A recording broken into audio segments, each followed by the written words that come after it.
Alright, hello guys. I hope you're having a wonderful day.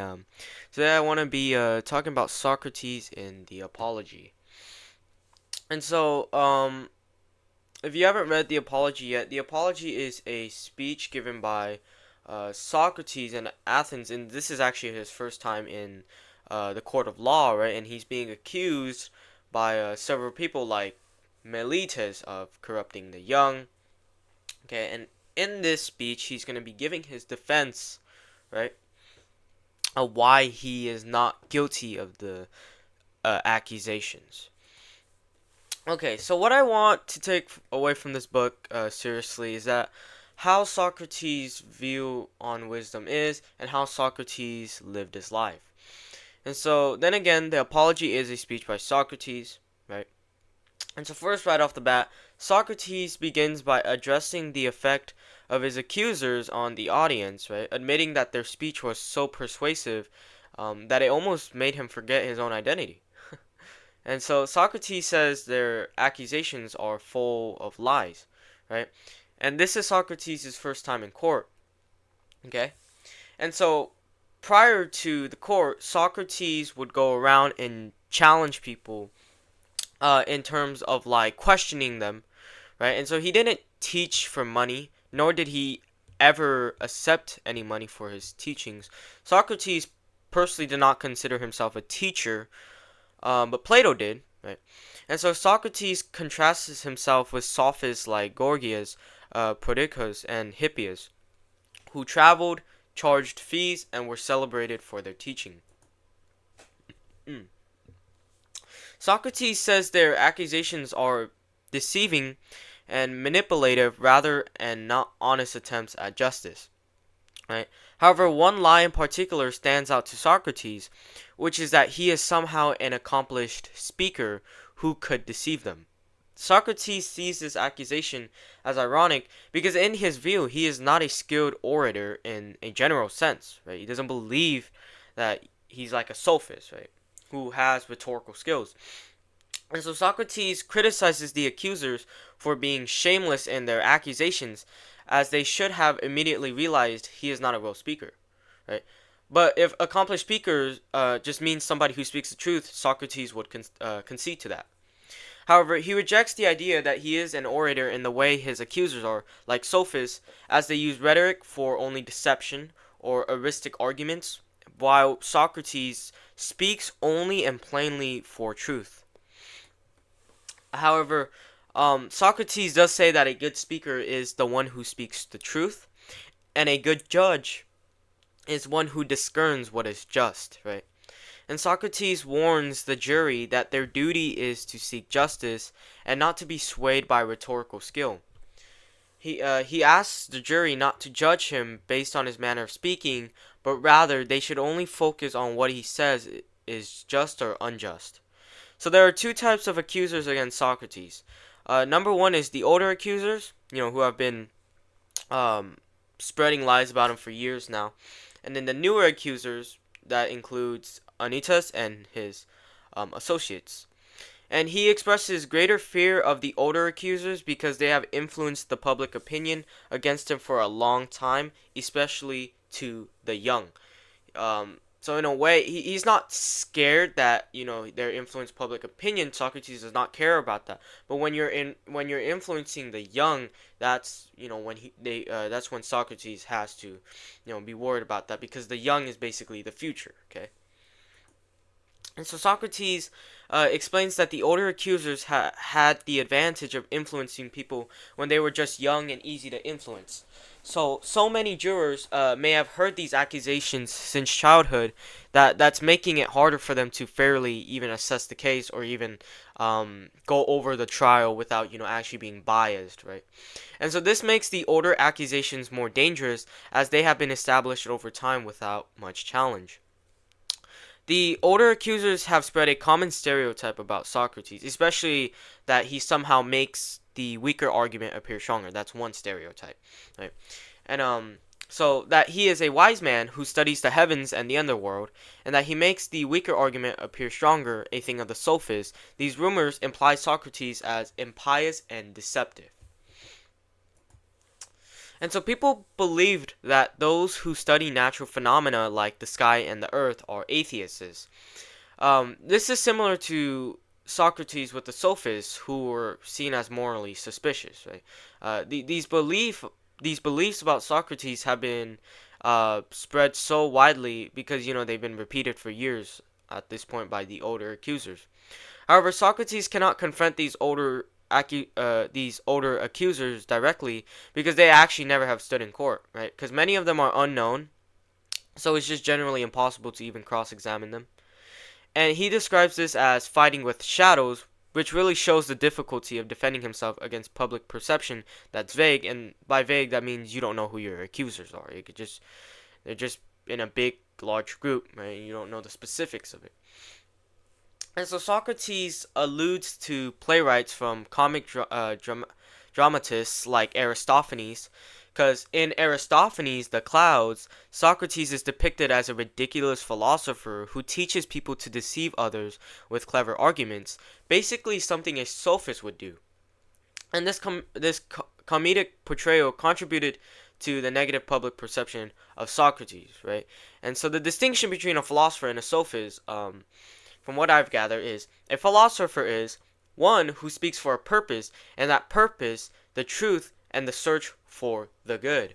The philosopher is truly the one who understands things. The philosopher has the highest form of knowledge, which is wisdom. Wisdom is the knowledge of the first principles and causes, which are eternal. And metaphysics, right, as Aristotle defined it, being qua being. One of my most favorite sayings, by the way, being qua being. It's very catchy. Being qua being, being qua being. Right? Being as being. The study of being as being, the study of existence as existence itself. So the philosopher is free, unlike a lawyer who has obligations and argues eristically. And by eristically, I just mean that they only argue for the sake of argument to win, not for truth. The philosopher, however, engages in an argument not to win, but to seek truth, right? Or you could say that a philosopher's victory is when he, obtains truth and lessens his ignorance, right? And so the philosopher is the one who accepts that he or she is ignorant. For philosophy begins in wonder, so wonder caused man to philosophize after acknowledging their ignorance.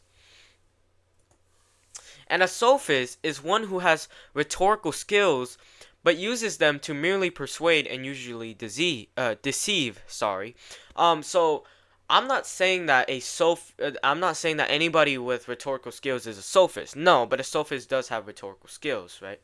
And so the sophist's understanding is contrasted with a philosopher's because the philosopher's understands in the most deepest sense while the sophist doesn't. The sophist argues to win and not for the sake of truth itself. And so Socrates declares himself as a speaker of truth rather than a master of rhetoric. Remember, Socrates and Aristotle and Plato say the role of philosophy is a pursuit of truth rather than persuasion. And so Socrates sets out to examine the claims of his accusers. He first asks what specific accusation has led to the slander that Meletus used as the basis for his formal charge. These accusations include studying things in the sky and below the earth, implying he investigates natural philosophy, right? This aligns him with pre-Socratic natural philosophers like Anaxagoras, who were sometimes accused of impiety, and making the weaker argument stronger. That's another accusation, which claims he engages in deceptive rhetoric, right? A criticism that's often directed at sophists, and teaching these methods to others, implying he corrupts the youth by passing on these deceptive practices. So 3 accusations. Excuse me. Socrates firmly denies that he ever teaches for money, right? As he himself differs with well-known sophists like Gorgias of Leontini, Prodicus of Ceos, and Hippias of Elis. These sophists were known for traveling from city to city, charging fees to teach rhetoric and the art of persuasion to young men. Socrates references Callias, a wealthy Athenian who had spent vast amounts of money on sophists, to illustrate how people paid high fees to learn from them. Callias had hired a man named Evenus from Pyros to educate his sons for a fee of 5 minas. Socrates sarcastically says that Evenus is a happy man if he can truly teach virtue for such a price. However, Socrates implies that, unlike the sophists, he has no special wisdom or structured teaching to offer. Socrates also approaches the question of how he has such a negative reputation, and he says that it could just be because how he approaches wisdom. And his definition of wisdom, I'll just break it to you right now, is recognizing your own ignorance, acknowledging it, right?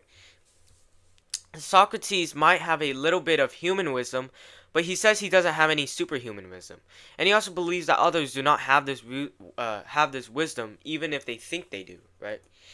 And so Socrates remembers a moment in his life where his friend Chaerephon visited the oracle at Delphi and asked whether anyone was wiser than Socrates. The Pythian priestess answered that no one was wiser than Socrates. However, Chaerephon passed away, but his brother could confirm the story. And so Socrates was shocked and surprised by the oracle statement, as he didn't consider himself wise. He was like, "What? I'm wise, right?" And he didn't consider himself wise. He reasoned that although he couldn't believe this, the God cannot lie, right? But he really did not understand the meaning of the message. And so he began investigating those who were considered wise in Athens. So Socrates, being Socrates, right, systematically tests and questions the wisdom of those who had reputations for being wise. However, he did interpret the oracle's message that no one was wiser than Socrates as that someone who is wise knows that they know nothing, right? They can acknowledge their own ignorance. And so the first group Socrates decided to test was the politicians. So Socrates approached a well-known politician, expecting him to be wiser, but upon questioning the politician, Socrates realized that the politician thought he was wise, but he actually wasn't. Socrates realized the politician's ignorance was dangerous because he falsely believed himself to be knowledgeable. And so Socrates concluded that he was wiser in one respect, that is, he knew that he did not know, whereas the politician falsely assumed he did. And as a result of exposing this ignorance, the politician and his supporters came to resent and dislike Socrates. And so Socrates repeated the process with another highly esteemed man. Then again, he found out that this individual believed he was wise, but actually was not. This led to hostility again towards Socrates, and then Socrates moves on to the poets. Socrates examined the poets, which included tragedians and dithyrambic poets, and he initially expected and thought of them to have great wisdom because of their ability to create beautiful and meaningful works. But when he was questioning them, he discovered that they cannot even explain their own poetry. Other people, including bystanders, were often better at interpreting the meaning of their poems than the poets themselves. And so Socrates realized then that the poets did not make their works through knowledge, but rather through divine inspiration. This led him to conclude that poets, like seers and prophets, could produce great works without actually understanding them. And because of their talent in poetry, they assumed they were wise in other areas as well, which was not the case upon inspection. Each person Socrates questioned was revealed to be less wise than they believed, and they became angry at Socrates for exposing their ignorance. So this is why Socrates is hated. He is not a corrupter of youth or a blasphemer, but someone who exposes false wisdom. And the oracle statement that no one was wiser than Socrates led him to question those with high reputation that were considered to be wise. His investigations revealed so much ignorance, particularly among those in power and influence. And so by exposing their ignorance, Socrates obviously made enemies, leading to a long-time resentment, and the slander against him just grew and grew as those exposed had turned to public opinion against him. However, Socrates says he values truth over popularity. He says that his reputation for being dangerous or corrupting stems not from actual error or wrongdoing, but from his pursuit of genuine wisdom and willingness to challenge false knowledge. So, what do you need to take away? Socrates' definition of wisdom is that of epistemic humility, recognizing your ignorance and limits. Socrates' human wisdom lies in recognizing that he does not possess true wisdom. And Socrates' mission to test the oracle's statement has led to his unpopularity and the hostility brought about to him. So Socrates then turns his examination towards craftsmen because he recognizes that he himself knows practically nothing. He expects to find true wisdom among craftsmen because they do have technical expertise in the areas or trades, you can say. Socrates affirms that they indeed do possess knowledge that he does not, proving that they are skilled in their specific fields. But however, they share the same flaw as poets because just as poets, they assume that because they are skilled in one area, they are wise in another area or other more important matters. But Socrates also reflects on a choice. Should he remain as he is, knowing he lacks wisdom but avoiding false claims, or should he have both their wisdom in craftsmanship and their ignorance, their belief in knowing more than they do? And so he just concludes that it is better off to remain as he is and accepting his lack of knowledge rather than being deceived by a false sense of wisdom. And furthermore, so remember, Socrates interprets the oracle's words as to be that true wisdom lies in understanding that human wisdom is worth little or nothing. Socrates believes the god used them as a paradigm, which is basically example by the way, to show that the wisest person is the one who recognizes their own lack of knowledge and limits. Socrates sees his continued questioning as obedience to the gods, and he believes that he is not acting out of personal ambition, but is on a divine mission. And so since the god has declared that wisdom is worthless, Socrates believes he must continue challenging people who claim to be wise. Socrates believes this is his divine purpose and religious duty, and he will not stop doing this.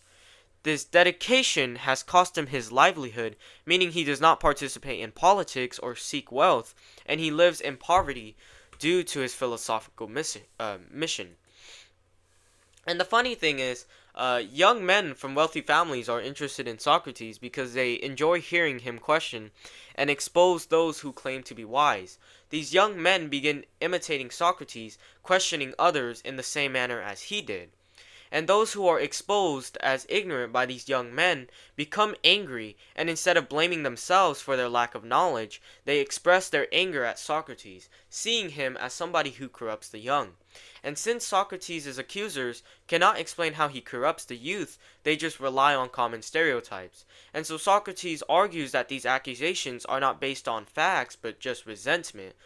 And so the three accusers that Socrates named is Meletus, representing the poets, Anytus, representing the craftsmen and politician, and Lycon, representing the orators. Then Socrates questions Meletus through Socratic dialogue, and he asks Meletus whether he considers the improvement of young men important, and Meletus confirms that he does indeed. And so Socrates questions Meletus to identify who improves the youth, to which Meletus responds that the laws do. And when Socrates asks who specifically understands the law, Meletus claims that all jurymen, audience members, counselors, and assemblymen improve the youth, whereas only Socrates corrupts them. But Socrates refutes this argument through an analogy by comparing young men to horses. Horse training requires specialists, and most people lack the skill to improve them. Similarly, it is unlikely that all Athenians improve the youth, while only Socrates corrupts them. He argues that Meletus' claim is illogical and absurd because in reality, only a very few people are capable of properly educating the young.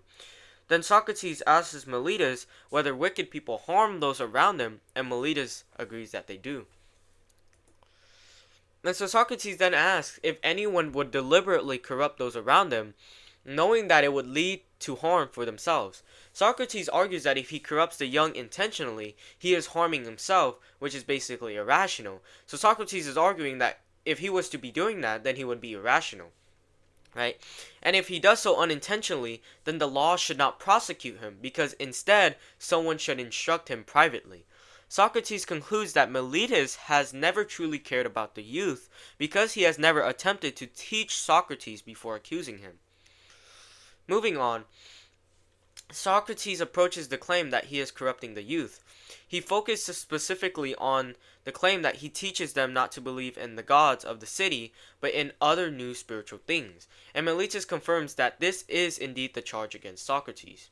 And the accusation is that Socrates introduces new spiritual beliefs, thus corrupting young minds by leading them away from traditional Athenian religious beliefs. But Socrates asks if he is teaching belief in some gods, but not the traditional ones of the city, or not believing in any gods at all, of which Meletus affirms the second proposition, that Socrates doesn't believe in gods. And so Socrates, using the Elenchus method, which is just basically a Socratic method by getting your opponent to contradict, Socrates immediately points out that this is just a flat-out contradiction, because if he is accused of introducing new spiritual things, then it implies he believes in something divine. But Meletus has now accused him of being a total atheist, which is an inconsistency or a logical contradiction within Meletus's argument. But Meletus asserts that Socrates does not believe the sun and the moon are gods, but instead believes in the naturalistic explanations given by the philosopher Anaxagoras, who claimed that the sun was a stone and that the moon was earth. Socrates responds by saying this isn't even his belief, and if Meletus really wanted to prosecute somebody for these ideas, then do it to Anaxagoras, right? Why him? Plus, if these teachings are so dangerous, the youth wouldn't even need Socrates, because they could just go get Anaxagoras' book. Additionally, Socrates also provides a meal analogy, because if he believes in spiritual things, he must also believe in spirits, and spirits, by definition, are either gods or children of gods. If Socrates believes in spirits, then he must believe in gods in some form. Therefore, the charge that he is a total atheist is just a straight contradiction and absurd. The meal analogy is as follows. Believing in spirits but not gods is like believing in meals but not believing in horses and donkeys, which produce meals, by the way. And this analogy highlights the absurdity of Meletus' position, and thus the charge is just completely baseless, and even people with small intelligence would see through it. Socrates warns the jury that many good men before him have been destroyed by envy and false accusations, and if he is condemned, it will not be because of Meletus' arguments, but because of his unpopularity with many powerful people. And what I really like from Socrates is that he does not fear death, because his moral principle is that a good man does not consider life or death when making decisions. Rather, he only considers whether his actions are right or wrong. And so he uses an example from Achilles from Homer's Iliad. Achilles knew he would die if he avenged Patroclus by killing Hector, but he chose honor over fear. Likewise, Socrates says he will not abandon his philosophical mission just because of the threat of death. He wants to make it clear that he will not betray his principles to save his life.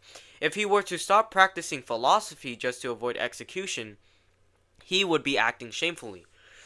This is an example of why Socrates is literally the pinnacle of all of Western philosophical thought. He is a martyr for Western philosophy. And he has spent his life examining and questioning others because he believes that this is what the god Apollo has commanded him to do. If the jury were to acquit him on the condition that he stops practicing philosophy, he would refuse. He would continue questioning people and urging them to seek wisdom. And one of the famous quotes, and one of my favorites. Wealth does not wealth does not bring about excellence, but excellence makes wealth and everything else good for men. Because truly, material success means nothing without moral and intellectual virtue, similar to how the Bible in Mark 8:36 says, "For what shall it profit a man if he shall gain the whole world and lose his own soul?" A good man should fear wrongdoing more than he should fear death. And so Socrates also claims that if he corrupted the youth, then those who had been influenced by him would have turned out worse as they grew older. However, no such individuals have come forward to accuse him. He insists that whether or not the jury believes Anytus, one of his accusers, they should recognize that he will continue his philosophical mission even if it means facing death repeatedly. Socrates makes a bold claim that neither Meletus or Anytus could ever truly hurt or harm him. He believes that a good man cannot be harmed by a worse man. His idea of harm is not physical suffering or even death, but rather moral corruption or injustice. Socrates asserts that while his accusers may kill, exile, or disfranchise him, these actions do not constitute true harm. Instead, Socrates believes that those who prosecute and condemn him unjustly will suffer even greater harm themselves, because they will have committed a act of injustice, which damages their own souls. Wow. And so Socrates compares himself to a gadfly. This is a metaphor for an insect that constantly provokes a sluggish horse. He describes Athens as a great noble horse that has become slow and complacent, needing someone like him to wake it up. He claims that the gods have placed him in the city for this very purpose, to stir the citizens into self-examination and philosophical inquiry. His mission is to challenge people, urging them to care about virtue above wealth or reputation. He warns that if they execute him, they will not easily find another person to fulfill this role. So Socrates thinks of himself as a divine gift to Athens, and by killing him, the city would be rejecting that gift. Socrates mentions his divine or spiritual sign. This sign is a voice that has guided him since childhood. It never tells him what to do, but rather warns him against doing something wrong. Socrates says his avoidance of public politics to this divine warning. Socrates says his avoidance of public politics is due to this divine warning. I forgot to put due, by the way. Sorry if I have any grammatical issues in the slide. He claims that if he had engaged in politics, he would have been killed a long time ago, because no man who genuinely fights against injustice can survive in political life. Sorry. Socrates says he has never conspired with anyone to act unjustly. He does not consider himself a teacher, but he allows anyone, rich or poor, doesn't matter, to listen to his discussions and dialogues. He does not charge fees or hold private lessons that others are excluded from. If anyone claims to have learned something from him privately that others have not, they are lying. And Socrates also critiques how Meletus brought no witness to testify that Socrates ever harmed or corrupted them. Though Socrates has a family that consists of 3 sons, he refuses to exploit them for personal gain. His approach differs with that of other defendants who try to manipulate the jury with emotional displays, bringing their children and friends into court. Socrates would not harm his soul or degrade himself to save his own life, right? He also criticizes prominent Athenians who, despite being seen as wise or courageous, behave in a cowardly manner when facing trial, as if death is the worst possible outcome. Socrates says that their desperate attempts to avoid death makes Athens appear weak and even laughable to outsiders. This is a lesson, because a true person of virtue should not fear death or act dishonorably to avoid it. Socrates believes in living by principle rather than compromising his beliefs for personal survival. And Socrates believes justice should be based on rational judgment and not emotions. In the end, Socrates isn't mad at the jury for convicting him. He expected the outcome anyways. By the way, the jury convicted him to death or to execution. He expected the outcome anyways, but he is surprised at how close the vote was because only a shift of 30 votes would have acquitted him. And by the way, acquitted in law just means a defendant has not been found guilty. And so the jury has sentenced Socrates to death. However, Socrates proposes that he should be rewarded with free meals at the Prytaneum, the public hall where Olympic victors were honored. He says that he has spent his life improving others, not pursuing wealth or power. He states that he has deliberately avoided traditional political or economic ambitions because he feared that engaging in such activities would corrupt his integrity. His true service was encouraging individuals to focus on virtue and wisdom rather than material wealth. The true value of a person lies in their moral and intellectual contributions, not their political or economic status. And Socrates states that no matter where he goes, young people will continue to seek him out and listen to his ideas. However, Socrates approaches a possible question that if you leave us, will you not be able to live quietly without talking? Socrates insists that this is the most difficult point to convince them on. He claims that remaining silent would mean disobeying the gods. He famously states that the unexamined life is not worth living. So asking him to stop is basically depriving him of his purpose. The jury votes again and sentences Socrates to death. Socrates points out that his death will bring dishonor to Athens, as critics of the city will claim that they executed a wise man. He sarcastically says that if they waited a little more, he would have died from old age. Haha. And Socrates contrasts himself with others who beg and perform emotional dramatics in court. He says, I would much rather die after this kind of defense than live after making the other kind.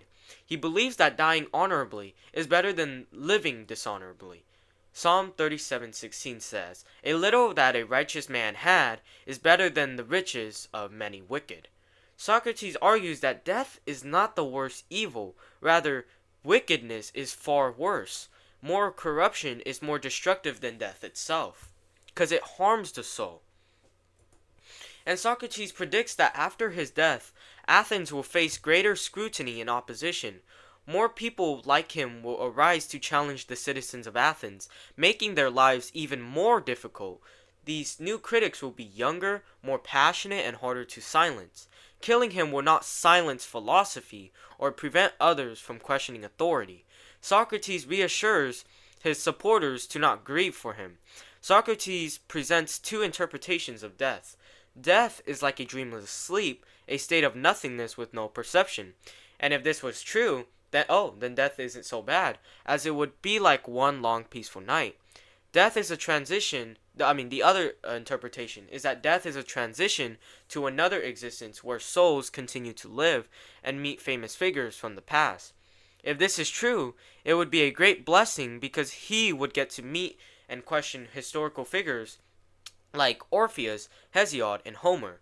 He would also get to examine them and continue his philosophical mission. And one final lesson. A good man cannot be harmed. Socrates asserts that a truly good man cannot be harmed in life or in death. He believes that the gods take care of the just, so there is no reason for fear. He tells his supporters to hold on to the belief that virtue is more important than life itself. He asks them to reprimand his sons if they ever stray away from virtue. And then he parts with one last saying. Now the hour to part has come. I go to die, you go to live. Which of us goes to the better lot is known to no one except the God. What way can you end a trial like that? That was absolutely beautiful. Absolute cinema.